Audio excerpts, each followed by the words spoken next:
If you've been studying Blender for 2, 3, maybe even 5 years, and you still cannot model anything without following a tutorial, I want you to stop and ask yourself a question: why? And I guarantee you that you will not be able to answer that question because you're not aware of the problem. So in this video, we're going to identify the problem and we're going to see how we can fix this. Let's go. I want to show you an example online. I found this and it's brilliant. It's exactly what we need here. So check this post from Karn on Blender forum. I've been struggling to create accurate real-life models for my hard surface modeling sessions without following a specific product tutorial. Now I put this post here into Photoshop so you can clearly see, the most important things. So let's keep reading. For context, this is my 3rd year in Blender, and that's important. We're gonna come back to it later. Now currently I've been working using vertices to shape out the main shape. I believe it's called vertex-based polymodeling. So it's tracing the model like you have a blueprint, like a car or a gun. You trace it with verts and you create the shape, right? Therefore, I believe that my frustration comes from a lack of understanding of the core principles of modeling, which is not true. That's not the problem. So Karn, if you're watching, keep watching because you're gonna learn something interesting. I also want to show you another thing, another post or a comment on my YouTube video, right? And this is my recent YouTube video on this retro futuristic scanner, and this comment here is spot on. Are you ever gonna model anything from a reference? And what he means here is exactly what this guy is saying here. He wants me to take a model like a gun or like a Glock or whatever, AK-47, and model exactly the same thing. And this is what I replied. I model most of my things from references, which is true. I just do not copy them like a monkey, which is also true, because that teaches you absolutely nothing. And that's the problem. I want to show you this example of a mech I modeled for our course, the mech course for plasticity. It's a course that teaches you how to create, functional mechanical design. This course includes both modeling and rigging, so it's a really cool course. But anyway, the point here is that this is not the model from the course. This is the model that I modeled before I recorded the course. And the model in the course is actually different. So even though I modeled something using references, and this is completely different from a reference I use, and I'll show you this in a minute, my second model was already different because I improved upon it. So I improved on something I've created, right? And I'm gonna show it to you. So pay attention to legs, how this is solved in here, and pay attention to the cabin. This cabin is much more fragile, much more delicate. It's more like an industrial mech, not like a war mech. And this is a war mech because you have guns, right? And these legs are a bit feeble. And actually, I remember Michael Oberschneider looking at this mech and say, "Dude, I think these legs should be a bit thicker." And I made them thick, and he was spot on. So check this out, right? This is the mech from the course, from the actual course. So look at the legs. They're completely different. They're much more thick. They're much more robust. They give this mech a bigger stance. And look at the cabin. The cabin is much smaller and much thicker. The frames are thicker. So it looks more military-like, right? So I improved on this design when I was recording the course. I was riffing on top of my design when I was recording. I never repeat the same design, because it's just boring, and also it teaches you absolutely fuck all. So let me show you now the reference that I used to build this mech, because it's also important, right? So I was using this PureRef file to build this mech, and there's one specific concept design that inspired my mech, and it's this one. This is one of my favorite mechs online. It's so beautiful, it's so simple, it's so powerful. These, massive legs and this kind of a really, kind of very simple but chunky base. I mean, the cockpit, the core part of the mech, and these guns elevated, which gives him this kind of aggressive elevated shoulder stance. But the point here is look at the cabin, look at the angles, right? You see that shift here, the planar shift on top, kind of slightly tilted down and then here and going down here like that. Look at this Mac is exactly the same, right? So if I pull my Mac up, look at this, right? This cabin tilts down here and then underneath, and it's literally the same shape. I just kind of expand on it on a side to give him cheeks, and then I, build the back end here to create more like a raptor-like, feeling, kind of like an animal, legs, to make it more agile, more aggressive. Let me just nuke this cube. And that was my idea, but the cabin basically is the same. And I also added, the cockpit, right? That was something I wanted to add. And in addition, the guns are also taken from this, from this concept, but I flipped them. So instead of being vertical like this, the horizontal. Because in this design here, they are, let me just pull this up again. They are, they are vertical, and I flipped them, right? And I took also this idea of this kind of shields, and I simply designed something, on my own around it, but I just made it my own, right?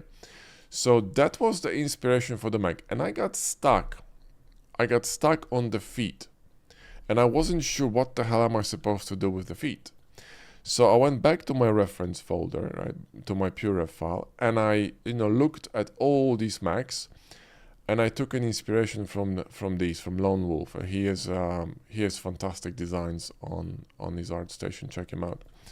And I took an idea from this Mac here, and you see like the shape of the foot and also this kind of curve here in the front are exactly what I borrowed. But the foot, other than that, the foot is different, right? It has these slides, has the different back and etc.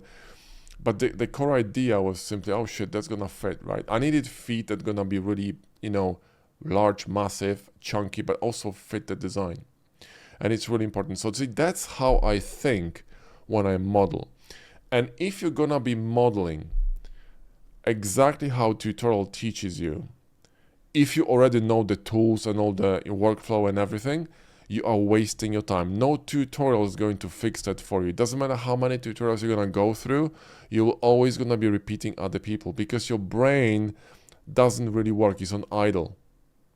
If you really wanna stimulate your brain, you have to challenge it. You have to challenge it with something that scares you, that you may fail at. But it doesn't matter because you're gonna keep on trying until you're gonna arrive. Listen. When I was designing this gun for the gun course, which is gonna drop later on this month in April, we're gonna be releasing this amazing gun course for plasticity, which also gonna teach you how to retopologize. So it's a fantastic course. This fucking gun took me a week to design, okay? A week. I was trying different things. I was trying SMGs, I was trying rifles, I was trying sniper, I was trying all kinds of things. I didn't like it. I couldn't find the vibe, right? I knew what I wanted. I wanted the angular design, but I couldn't find, the blockout. And I tried for literally a week until I found it, right? So only because you fail at something, it doesn't mean that you suck, or it doesn't mean that you don't have the skill. You just didn't find the solution yet. You have to keep fucking going, because if you're not gonna keep going, then you're gonna fail, right? Persistence is the key. Learning always comes with friction. Learning always comes with failure. Learning always comes with pain, because if there was no pain, friction, or challenges, you would not learn, a thing. You need to run into problems. You need to fail. You need to, say, oh shit, this is terrible. Let me try again. Great. You learn that it doesn't work. So now find a solution that does work. Do you see what I mean? So when you're going through a tutorial, you need to start thinking on your own. You need to start thinking, this is a cool idea, but I think I can do it differently. It's gonna fit my personality better. Do you see what I mean? And I'm gonna show you an example. There is this other course for plasticity, the ship course, this one, right? This is the ultimate guide to plasticity, which, teaches you actually quite a lot about surfacing. This is the design you get with the course. That's the design that you're gonna be, building. But there's a guy in Hard Surface Academy who took this to a whole different level. And I was absolutely amazed by what he's done, okay? And I'll show you. It's actually on our page, on the testimonial page. If you go to blenderbros.com and reviews, you will find thousands of screenshots of, people work, people reviews, what they think about our products, how they like it, whatever. But look at this ship, right? And we're gonna go actually and see Patrick's art station in a minute. But look at how different this is, but how similar it is. This is one of the best, spin-offs of the models from the courses, from our courses I've seen. And also, fantastic render, right? It's really good. I mean, you can tell that this guy knows what the fuck he's doing. He's good at designing, but he just took it to town, and I really like this. Let's hop into his art station and I'll show you. And he has two models, from our courses, right? And this is the ship. So check this out, man.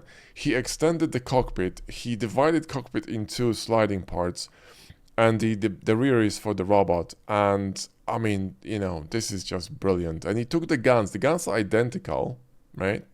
They're identical, but the front is different. The gear is actually going backwards, not forward. There are interesting changes in here, and the gear, angle actually falls really nicely with the gear of the fin, with the cut here on the front. So it's the same angle, so it's echoing the lines. Absolutely brilliant. Now look at this. It's a kind of like a blend between my model and F-16, and he added a lot of elements on his own. Absolutely genius. You can see similar elements like the gun. This is identical, right? The end of the wings, the vents, the same idea, but he moved them, and the back is completely different. The front is different. It's just, look at this. I mean, this is fucking amazing. And what it does, right? It actually inspires me back, because I'm thinking, oh shit, this is actually genius.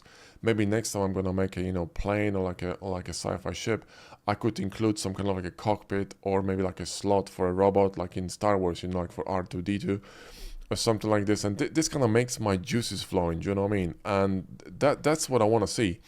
And this is exactly how you should be running tutorials. Maybe not to this extent, because he obviously is a great designer, and he has an amazing skill in that regard. So he simply was learning tools in plasticity while having fun. I'm not saying go to this extent, but I'm saying try it, right? Try changing 1, 2, 3 things in a design. Add a gun, change the feet, change the snout. What doesn't matter what you do, just change things around, okay? And if you go to his, let's go to his art station, right? Let's go back. And he also has our mech, which also looks different, right? If you compare this to the accelerator mech, this is, I'm guessing, the first course he's done.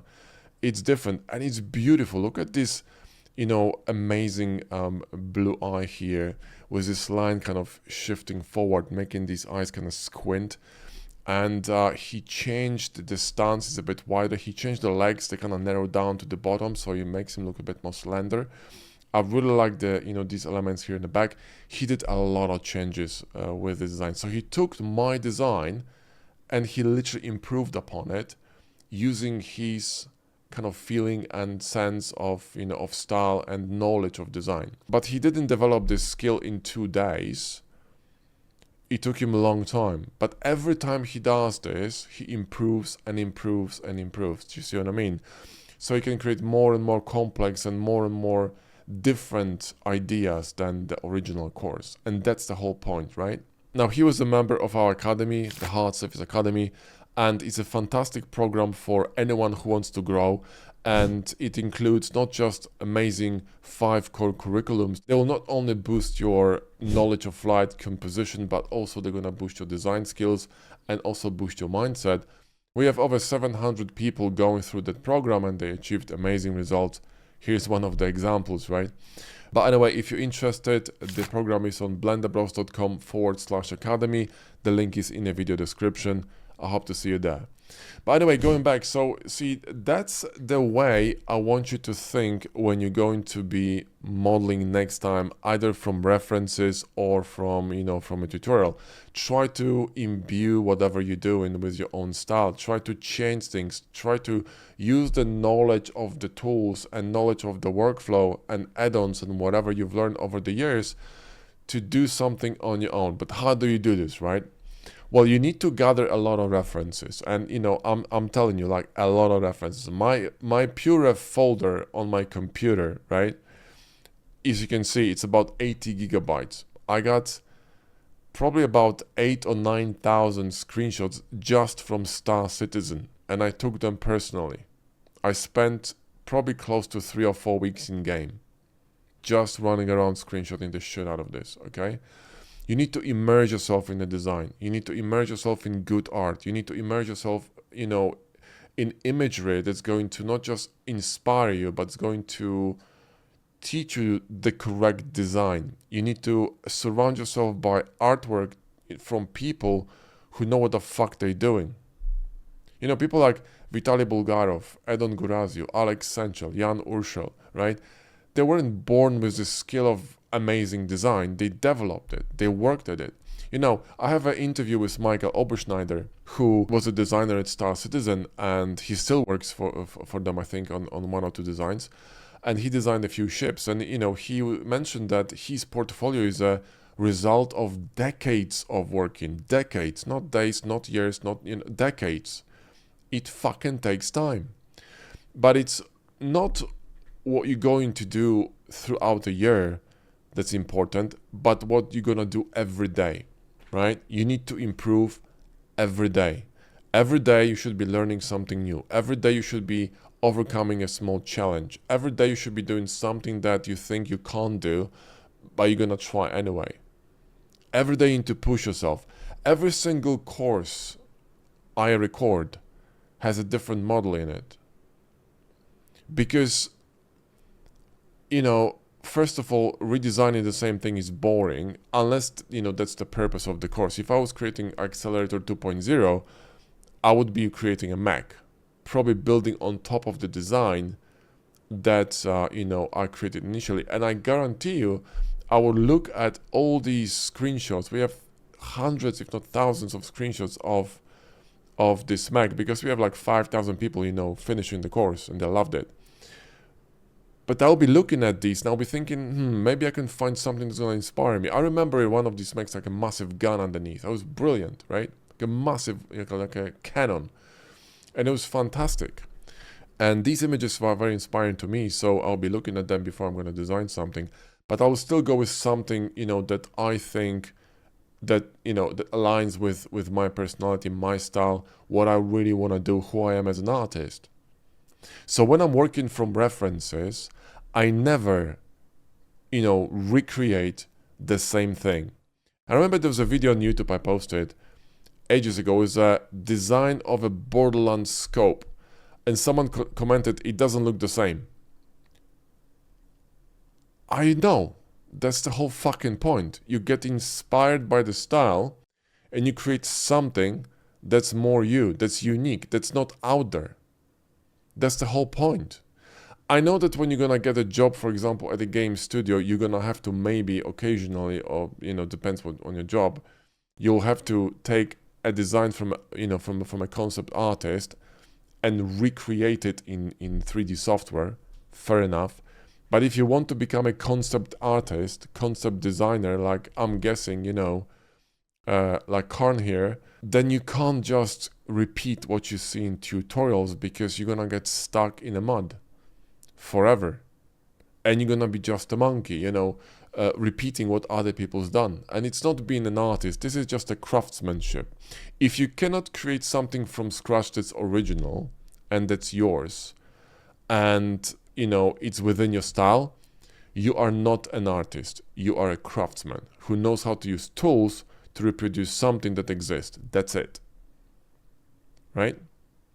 So the only way to really get out of this situation is to do the scary thing. Is to gather a lot of references, is to gather a lot of visual, ideas, and build this visual library in your brain, and slowly train it to start seeing shapes. Like when I look, for example, when I was looking at this Mac, when I was designing my plasticity Mac, right? This one, I just really liked this shape, and I started to visualize, once I built the cabin, the rest of the Mac. But I wouldn't be able to do that, 7, 8, 10 years ago, because the muscle wasn't trained, because I haven't modeled so many things, right? But, because I've been recording tons of videos for YouTube, and I've been recording a lot of courses for Blender Bros, I just trained this muscle in my brain to see things. I can go for a walk outside, I can see UI interface of Blender plasticity, and I literally can see myself model, rotate stuff, you know, it's all in my head, right? But you have to develop this, and you can do this. It's not a superhuman strength or ability. It's just down to practice, okay? You have to do it every single fucking day. And if you're consistent, you will get there, because repetition builds mastery, okay? And I'll show you another example. Let me just, this one, turret, right? Turret, this one. This turret is a fantastic example, okay? So I built this turret. This was the inspiration. This is kind of like I thought it was a water pump, but someone corrected me in the comments and said, that's not a water pump, mate. That's actually, you know, a motor that lifts a gate to open like a barrier that releases water from the canal to level up the water, right? But anyway, I looked at this. I was like, I was seeing a turret from Fallout 4. You know, if you played Fallout 4, you remember the turrets. It kind of looks like this, right? And I was thinking I could build like 2 rockets and like rocket launchers on sides, and it could be a fucking cool turret, right? So I took the screenshots of this. I went to AI. We created the concept. I went to Photoshop. I fixed it myself, and I added, you know, things. I changed things in Photoshop, and I came up with this kind of a idea here. And I basically ended up, you know, modeling this final turret concept, right? So where is it? So I took this idea here, right, which is what AI has created, and I didn't like a lot of things. I simply fixed it in Photoshop. I repainted some stuff, changed some stuff, and I was modeling. I changed it as well, and that's how, you know, I came up with this idea of a turret. And this was just a YouTube tutorial. You know, if I was making a course, I would probably make it more robust, maybe, you know, add some more details, maybe make it more complicated, have some more fun with it. But the sheer idea of a tutorial was to show you guys how you should be thinking in order to create something original based on something you saw outside, on ArtStation, something you thought about, maybe a shape of a cloud. It doesn't fucking matter, right? You just, you know, let your imagination go and then try to play with it. And eventually you're going to get better and better at this, and you're gonna have more and more fun, okay? So anyway, that's my advice to you on how to get unstuck and how to start creating some really interesting stuff on your own without needing to follow another tutorial, because it's not a tutorial problem, it's not a Blender problem, it's the issue of simply not training that muscle in your head, right? So you simply cannot see things or cannot visualize things because you always need an example to follow, and that's the problem. That's where you get stuck, right? So get yourself unstuck and try to do the challenging thing and try to, you know, work on this every day, okay? And like I said, if you're interested in mentorship, if you want to have someone guide you and help you whenever you get stuck, look into the Hard Surface Academy program. It's fantastic. Like I said, it's on blenderbros.com/academy. Read more about it, watch the video, DM me on Discord if you have some more questions, or mail us, and, you know, hope to see you inside. It's a fantastic program. We had over 700 people going through it, finishing it, and they had really, really great results. Thanks for watching. I'll see you in the next one.